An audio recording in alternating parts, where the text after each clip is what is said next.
мурдук ишик болсо дагы байдын баласы сүйлөсүн депчи.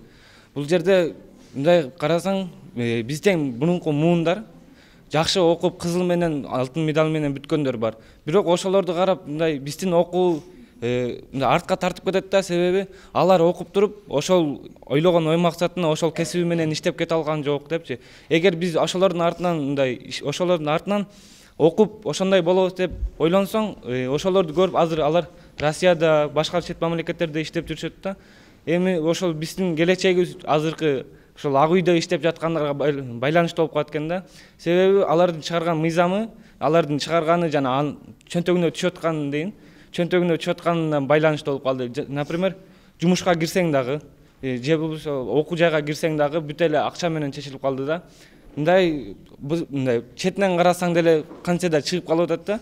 Акчасы жок чечсе болобу, болбойбу? Жок, агай чечсе болот, бардыгын чечсе болот, бирок бизге чейинки муундардын аң сезими ошого байланыштуу болуп калган да. Анан балдарды деп атасыздар, жана бийликке келгендерчи өзүнүн эле баласы, өзүнүн эле тууганы бийликке келип атат дейт. Ошол жерден ошол өзүнүн баласын алып келген бийликти ошол эле өзү тартип тарбия берип атат да баласыначы. Андан кийинки муундар жаштар келет дейт.